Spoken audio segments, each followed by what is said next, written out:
The date was genuinely good. She was laughing. The conversation flowed. There were moments where it felt like something real was building. You left feeling confident, maybe even excited. And then you got home, and suddenly your brain completely betrayed you. Should I text her tonight or wait until tomorrow?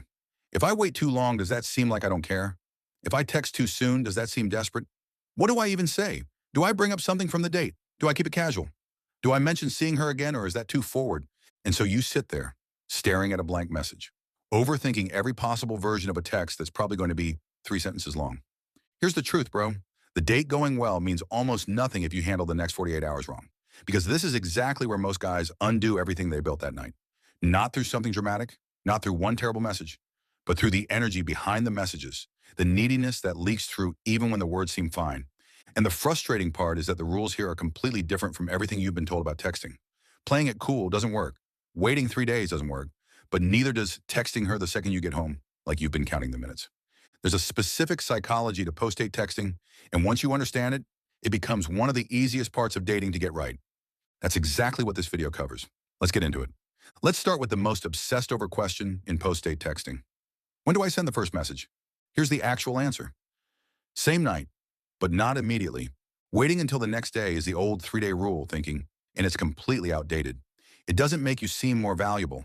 It just makes you seem like you're playing a game. And games feel immature to most women who are past their early 20s. But texting the second you get home, or worse, while you're still driving home, signals something else entirely. It signals that the date ending created an anxious gap you immediately needed to fill. The sweet spot is somewhere between 1 and 3 hours after the date ends. You've gotten home, you've had time to decompress, you're texting because you actually feel like it, not because you're anxious and needed to reach out. Now here's what the first text should actually say. And this is where most guys go wrong even when the timing is right. Do not send, "Hey, had a really great time tonight." Generic and forgettable. "So did you get home safe?" Unless you genuinely care, this reads as filler. "Meh, that was so fun. We should definitely do this again soon." Too eager, too many commitments in one text. Instead, reference one specific moment from the date. Something real. Something that only makes sense between the two of you. Something like, "Still thinking about how confidently wrong you were about that?" Or, "That place had terrible lighting and somehow it was still a good time." Short, specific, slightly playful. It shows you were actually present during the date, not just performing, and it immediately separates you from every other guy who sent her a generic, "had a great time" message. "Okay, so you sent a good first text," she replied warmly. "Things feel good. Now what?" This is where the real test begins, because the 48 hours after a first date is the highest risk window for killing attraction through texting.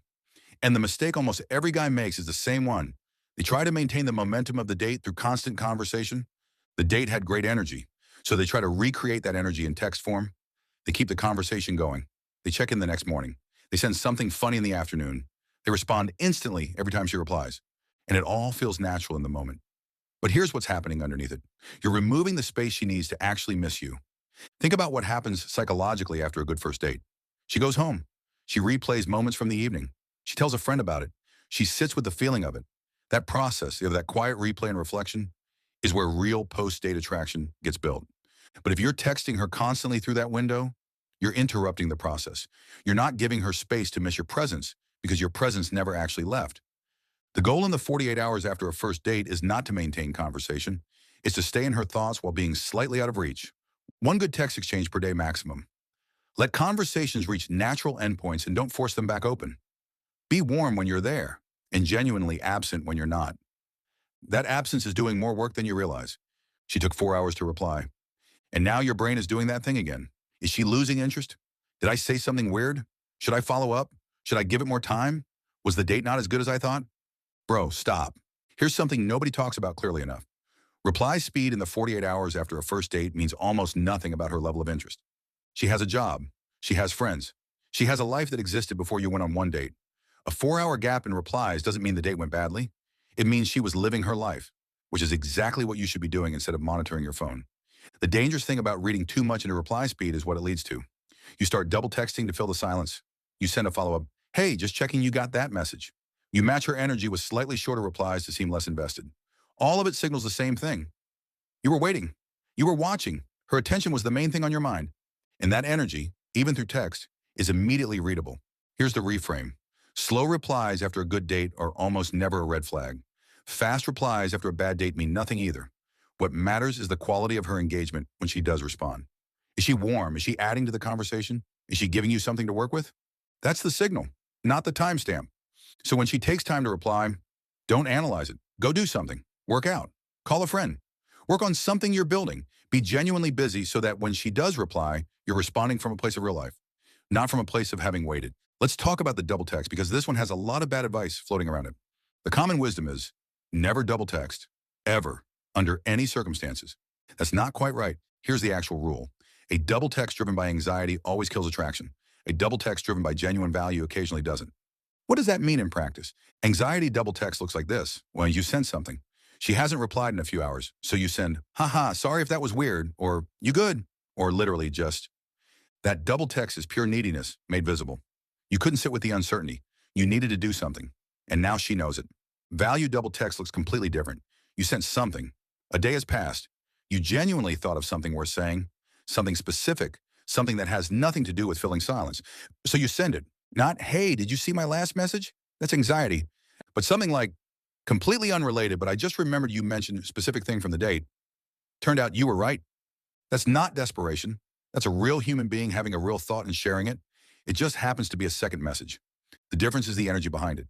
One comes from a place of needing her response to feel okay. The other comes from a place of genuine engagement with no attachment to the outcome. Learn to feel the difference in yourself before you hit send. That half second of honest self-awareness will save you more attraction than any texting rule ever could. This is the part most guys overthink more than anything else. How do I bring up seeing her again without coming across as too eager or putting too much pressure on it? Here's the thing. Most guys either wait too long, hoping she'll somehow bring it up herself, or they ask in a way that reeks of anxiety. So I was thinking, maybe if you're free sometime, we could potentially hang out again if you wanted to. That sentence has 5 escape hatches built into it, and she can feel every single one of them. Here's the mindset shift you need first. Asking for a second date is not a vulnerable, high-stakes moment. It's a simple, calm expression of what you want. You had a good time. You'd like to do it again. That's it. No performance, no overqualification. The timing is within 2 to 3 days of the first date, not the same night. That feels rushed. Not a week later. That feels like you've been overthinking it. And the way you phrase it matters enormously. Don't ask, would you maybe want to hang out again sometime? Vague and non-committal. Do say, I'm thinking specific plan on specific day. You should come. Notice the difference. One is a question seeking approval. The other is a man with a plan extending an invitation. It's direct. It's confident. It gives her something concrete to respond to rather than a vague, maybe someday energy. And if she can't do that specific day, she'll tell you and suggest another time. Because a woman who is interested will make it work. You just have to give her something real to respond to. Here's something most dating advice completely ignores. After a genuinely good first date, the dynamic between you two shifts slightly. And if you don't recognize the shift and adjust accordingly, you can accidentally reset everything back to square one. Before the date, there was tension, mystery, uncertainty on both sides. That tension was part of what made the texting feel exciting. After a good date, some of that uncertainty dissolves.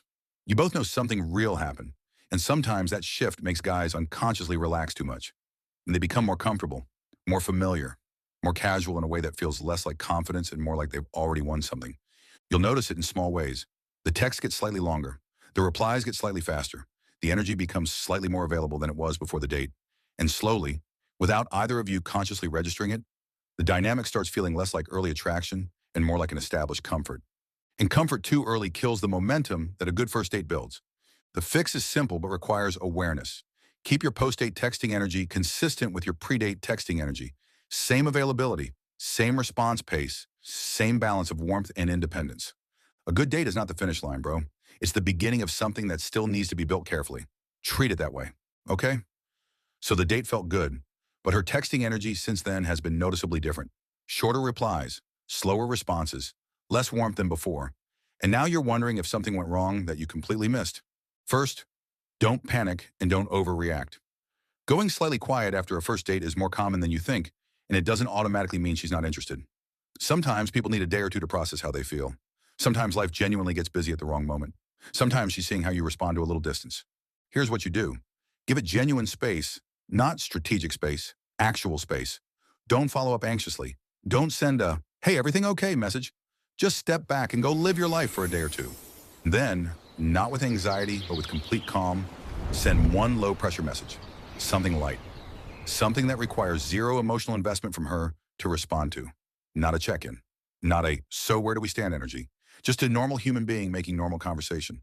Something like, randomly thought of something you said the other night. Turned out to be completely accurate.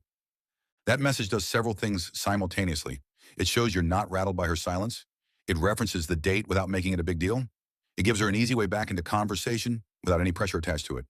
And then, regardless of how she responds, you stay in your own energy, grounded, unbothered. Because a man who doesn't lose himself over one quiet day after one date is a man who still has his own life happening. And that is always, always more attractive than chasing. Here's what all of this comes down to, bro. Post-date texting isn't really about texting. It's about who you are between the moments. It's about whether you can stay grounded and present in your own life when there's uncertainty happening somewhere else. It's about whether your emotional state is being run by her reply speed or by your own sense of self. Because the guy who gets the second date and the third isn't always the one who said the perfect things. He's the one who made her feel something on the date and then gave her space to sit with that feeling. He didn't flood the gap with anxiety.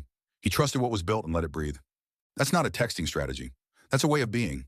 And if you want to build that from the ground up, the habits, the presence, the kind of grounded energy that makes everything else easier, that's exactly what the next video covers. 7 habits that change how women experience you before you even open your mouth.